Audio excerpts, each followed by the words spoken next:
Hi, everyone. It's Judy Warner. Welcome back to the OnTrack podcast. Today, we have my friend and front-end engineering guru, Garry Partida, who's the Director of Technology at Summit Interconnect.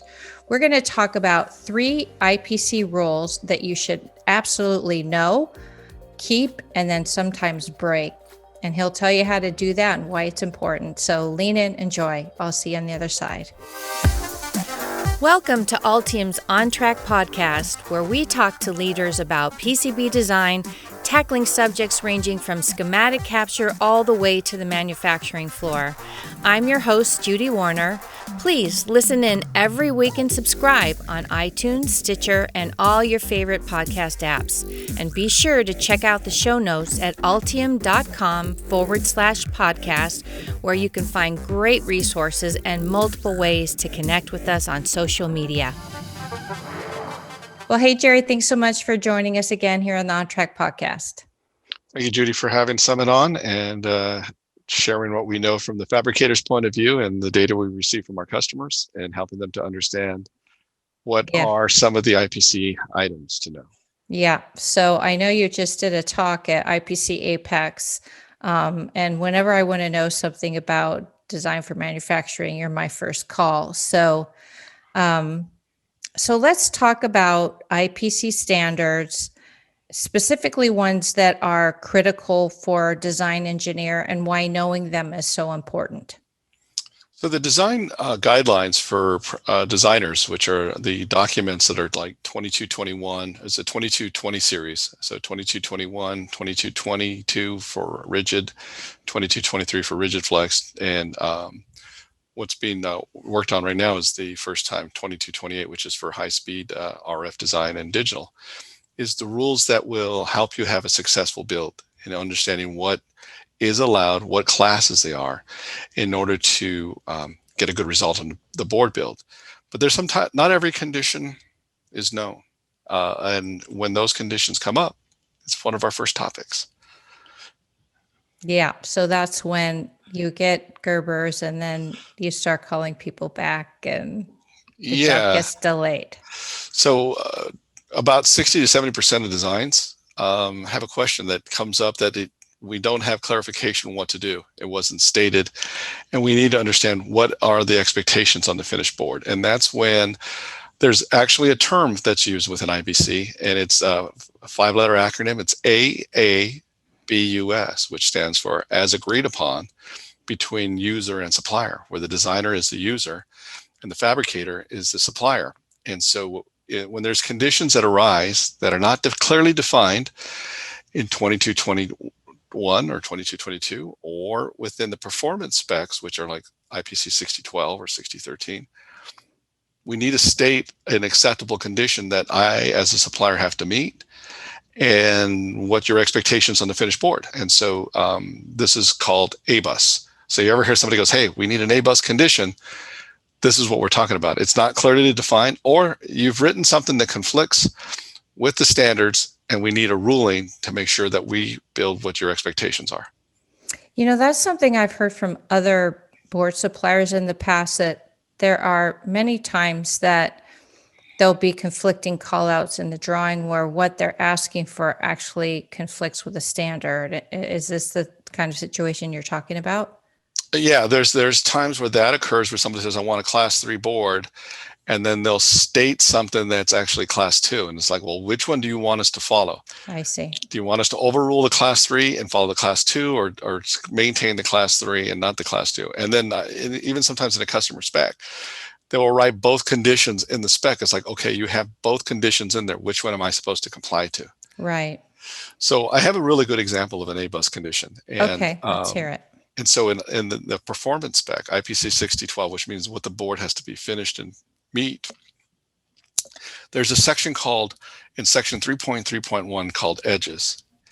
And it states that you can't have any haloing. So when we route the edge of the board, you get fracturing the glass epoxy bond, and you can kind of see like light, like a halo, like it goes in from the outside into the part. And we have to stay 0.004 of an inch or 4 mils away from any conductor from the haloing. But there's a separate paragraph that states when the edges is not designed the edge spacing is not designed in accordance with IPC 2222. Evaluations of nicks, crazing, delamination, and haloing shall be A-bus, which means you have to write a condition that I have to meet. So, and it says if you didn't design to the design guidelines 2222, then you have to write a condition saying, still you can't have it closer than 4 mils. Or it's like, we know we put the copper too close to the edge of the board. So it's acceptable if the condition is less than 4. You have to state that haloing to the conductor is allowed, because it clearly states that you have to call out an AABUS, an A-bus condition. But it's like, well, people don't know what was I supposed to design to? I don't know the conductor to space to edge. Where is the rule at? Well, it's within 2222, like it says in 6012. This is kind of like reading tax tables. You got to read this book, that book, and then actually it calls out 2221. So 2222 states that the minimum distance of a conductor surface and the edge of a finished printed circuit board shall not be less than the spacing listed in table 6.1 of 2221. So already 2222 calls out 2221. And it says they're all referring to each other. Yeah, and you need to know all these books and the relationship to each other. So in 2222, it says the distance is 15.7 mils. But you got to look at table 6.1 that says based on voltage, external layer, or inner layer. And then it even breaks it down by what's the elevation. Because if it goes up in space or high altitude, that space has to be even greater. I see. And as a fabricator, if we don't know if it goes in space or 20,000 feet or 30,000 feet or it's on the ground. And so in this A-bus condition, the designer has to state, I put copper 8 mils away from the edge. Remember, it says 15.7 plus the voltage minimum distance. And so if you go to 2221 on table 6, or on section 6.3.3, there's a bunch of different conditions. That one is if it's an inner layer, one if it's an external layer, one if it's of a higher altitude than another. And so in some cases, you add 2 mils to the 15.7, and other conditions, you add 4 mils to the 15.7. So basic rule is you have to add 4 to the 15.7. So let's just call it 20 mils. So if you design a board and put copper, a conductor, 8 mils away from the edge of the board for ESD purposes, and you want it so that you don't have noise or energy get into the board, and you put that copper 8 mils from the edge that I'm building, then you must state an A-bus condition that haloing less than 4 mils is acceptable. And so that's an application of an AABUS, and you have to state it on the drawing. What happens if you don't? If you don't state it, we build the board, we finish the board, somebody inspection looks at it and goes, there's haloing for less than 4 mils from the edge of the board because it's 8 mils away. Yeah. Now we have to call the customer and say, will you please accept this product that we built and spent all the time? And if we rebuild it, it's going to be the same condition because you did not design in accordance with 2222, 2221. So if the condition's written on the print, then we know that this is accepted by the customer and we're allowed to let it go. And so that's where AABUS, A-bus conditions stated on the print prevents that delay. Now, Jerry, my perception is maybe a large aerospace company or, large OEMs seem to have a better handle on being really compliant, or I don't know, just having more resources available to think about these specs. What's your experience with that, where, maybe it's a smaller design team or a design bureau or a group of 2 designers? Do you see this more in one scenario than the other? Or why is there so much disconnect specifically between IPC standards and what you end up seeing on your end? That's a really good question, because most people's when they think about the IPC design guidelines, they go, those things were based 20 years ago. We're not designing anything like that anymore. And those specs that were written a long time ago don't comply to today's standards. That might have been true when they first came out. but we continuously work on refining the documents, the guidelines, the acceptance to current manufacturability, as well as the complexity of designs that are being built and designed today. So they're becoming more and more current, that if you follow these design guidelines, they are more current now than they've ever been. And we continuously revise all of the design guidelines and the performance specs about every 2 years. I'm on about 5 or 6 different committees that work on the standards. And by the way, everyone can join for free and help make the product better. The design guidelines, the performance specs, please join. It's free. And by the way, you get all the books that you are part of for free. And you can see what's being flowed down and be part of the conversation of what do we need in our industry to make good, high-tech, reliable products. I highly recommend people join it if they have the time. It's free. If you don't show up, no one cares. They're not taking roll that you're there or not. But it does help. The more input, the better these standards become. Right. Which leads us into one of the good questions, like, well, if I don't read the specs, what do I care? Well, you could design stuff and get yourself in trouble. A lot of trouble. A lot of trouble.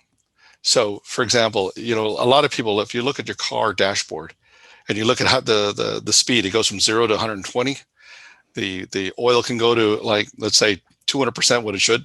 The gas is 0 from to full. The temperature has a temperature from 0 to way over boiling. It says, well, the dial's all there. I can push them all to the limits. No, you can't. You can't do all that and then take a turn at 30 miles an hour turn at full speed. Yeah.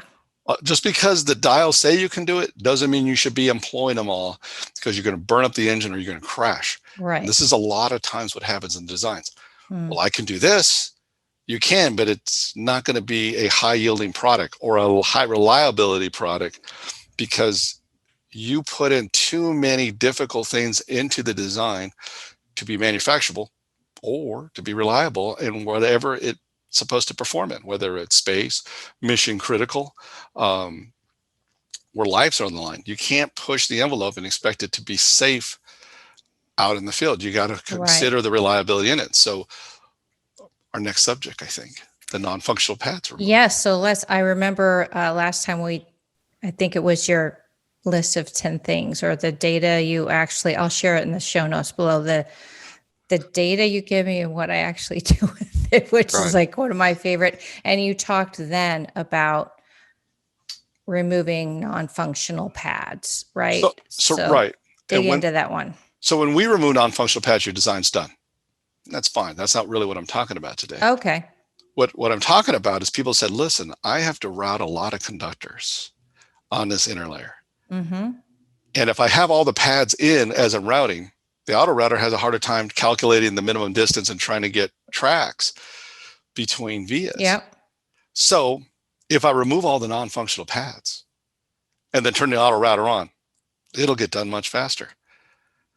But the rule within IPC guidelines is you leave the pads, you route the conductors, and then you remove them afterwards.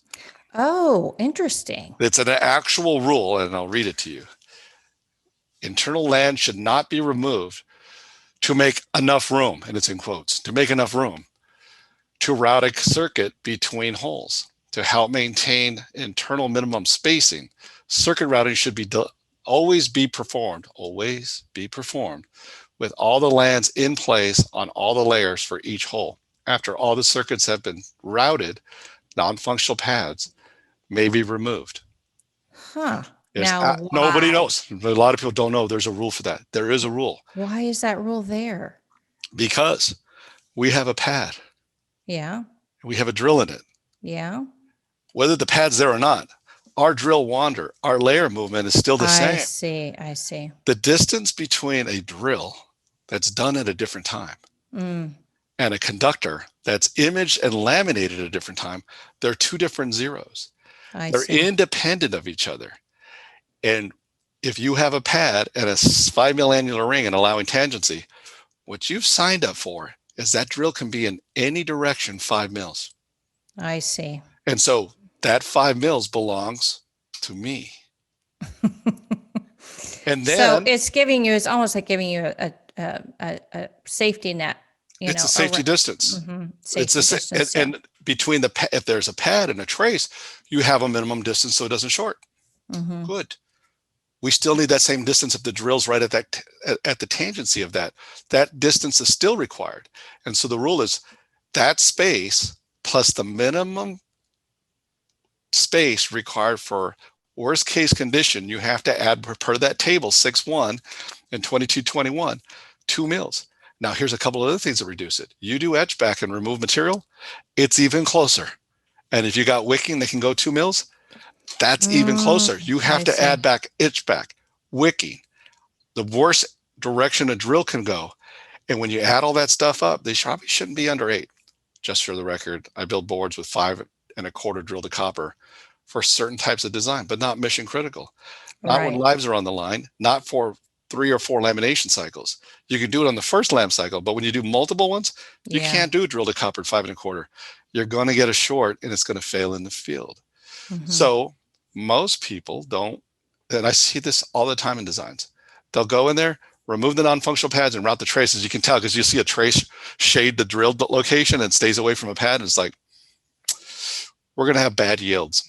And there's some times we just go, nope, you got to redesign this. Why? Because you have 50,000 holes that have drilled to copper at 7 because you removed the non-functional pads and routed your traces.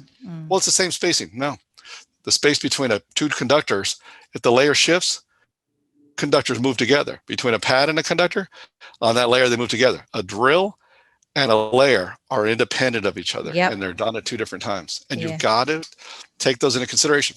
Many designs that I've seen have had to go back and redesign it because the yields are pushing really bad, low yields, and they're low reliability because they removed the non-functional pads, routed the traces, and put the drills in.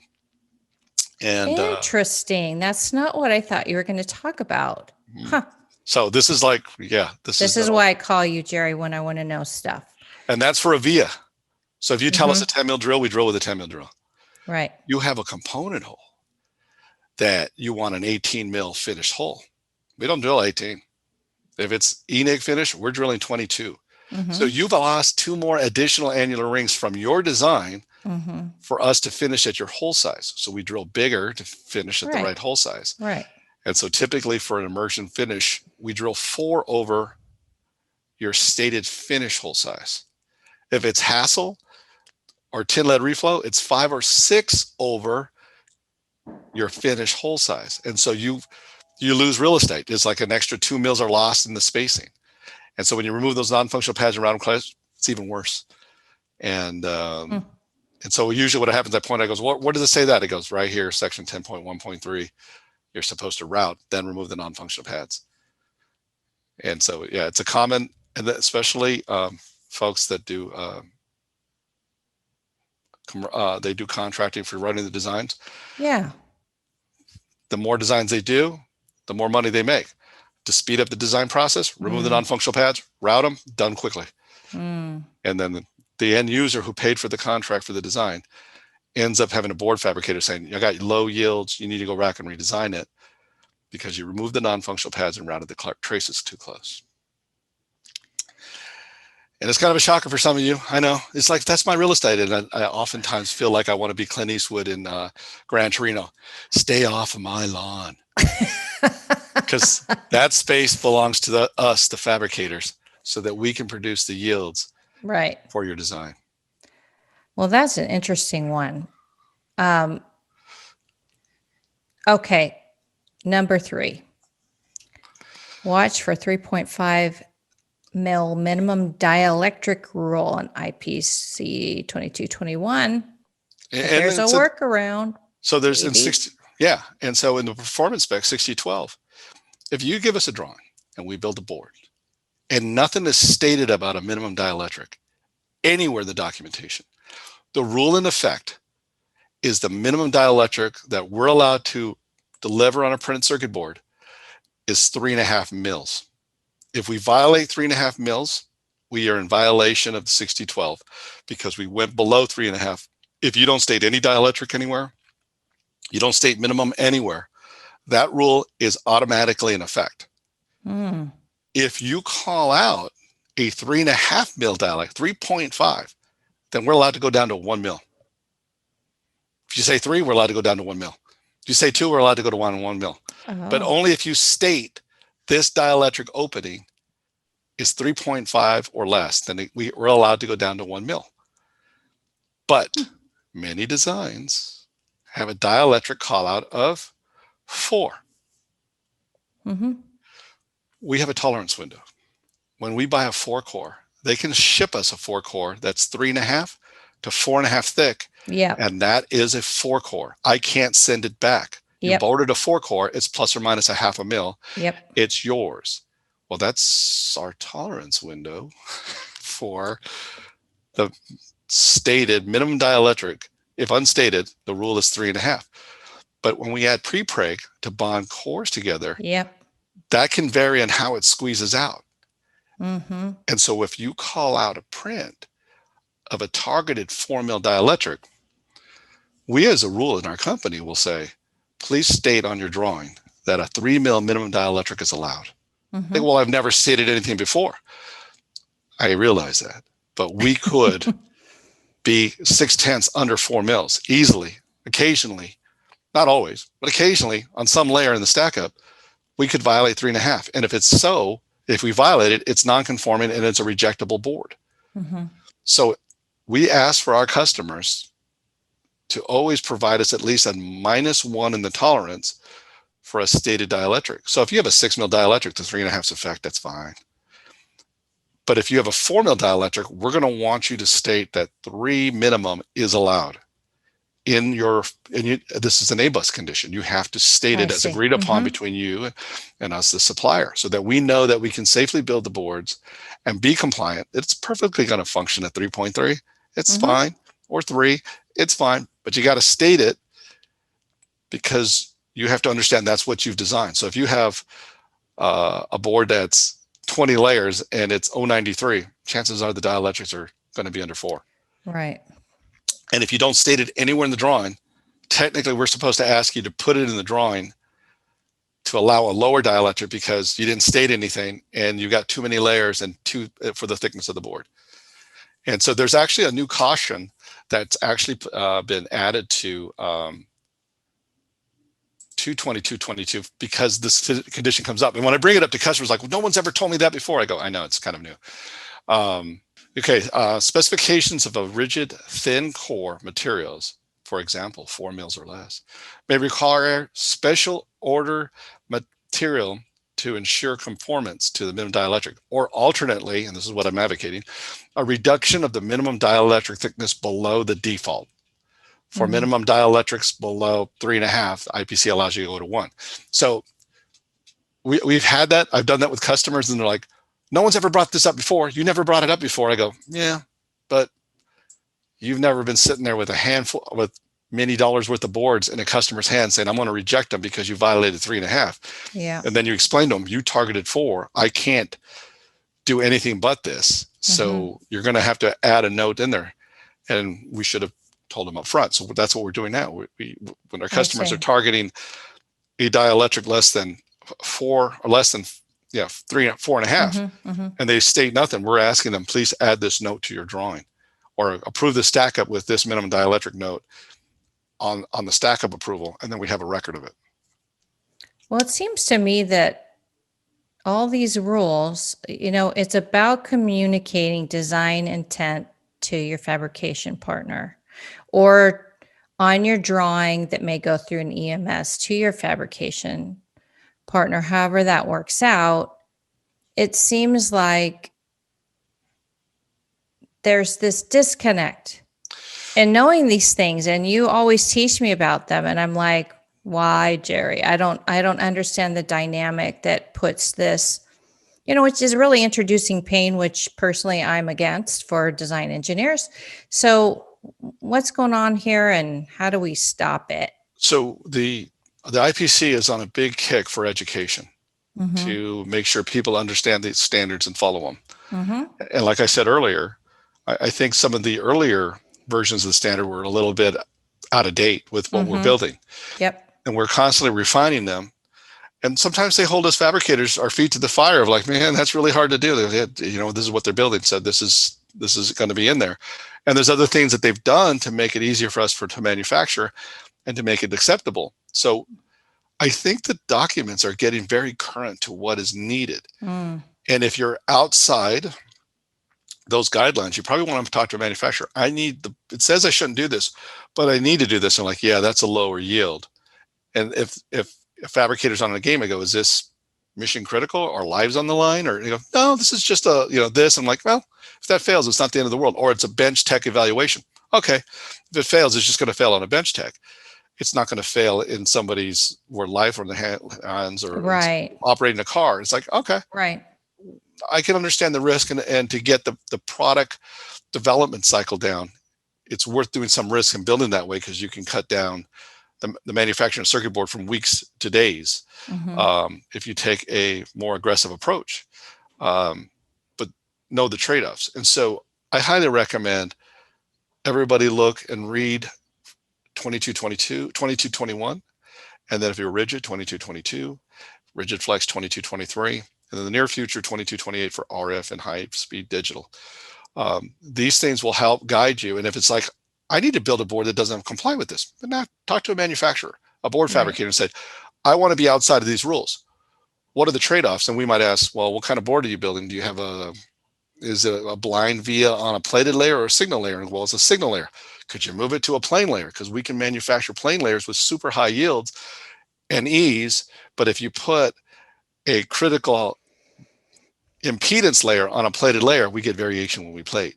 We get lower yields on a print and etch or on a signal layer than on a plated layer. So if you just move the drill one layer down, you might get better yields and you get more consistent signal performance. Or we can go, have you considered doing this? This will save you this many steps and time. So I highly recommend, if you don't know these specs, to read them and understand them. You can go through the reading through the specs, probably the 2221. It's kind of long, but it'd be beneficial for the designers to know that one. And then 6012, what the finished results performance has to be, and that could take you could probably bang that out in an evening type thing. And if you don't understand, call somebody to ask them their help. A lot of times why I do these podcasts and working with Judy and some of the stuff I post on my LinkedIn account is to share knowledge for designers to understand why these things are important, so that they have successful builds the first time they design them. Well, to that end, per your recommendation, Jerry, I'm putting a link to the IPC website where design engineers can do a few things. One, go after those specs. You can get involved in standards committees. You can tie into standards education. There's a whole bunch of stuff. So I'm going to put that link in there. I'm also going to put Jerry's LinkedIn profile below, and he does pretty consistently put posts and sort of tips and tricks up on LinkedIn. So I recommend you do that. And also Summit Interconnect's website, where you can learn more. Summit right now is the fastest growing PCB supplier in North America, which means Jerry sees a lot of jobs and their team and all their locations. So, Jerry, thanks so much. Everything you always teach on the podcast is so valuable, and we really appreciate your time today. I'm happy to be here. And if I might just add, if you really want to boost your career in this industry, in the electronics industry, get involved with IPC committee. It is going to be the biggest career jump, because you know what is acceptable and what is not, and it'll be a benefit to you, your suppliers, and your end users by knowing that it's built to the rules. So enjoy. Yeah. And I think that's really good advice to end on. And Jerry's a busy guy and he still finds time, which I really appreciate. And what I know about involvement in IPC is you meet the greatest people and you rub shoulders with some really great people, and just that networking and rubbing shoulders with people that are really, really good at this stuff. Like you said, it'll really put your career in another lane. So thanks so much to our listeners for joining us today. We look forward to being with you next time. Make sure you go look at the show notes, and always remember to like, subscribe, all the usual stuff, because we want to make sure we keep delivering content that's relevant to you. So thanks for joining us today. We'll see you next week. Until then, stay healthy, stay safe, and always remember to stay on track.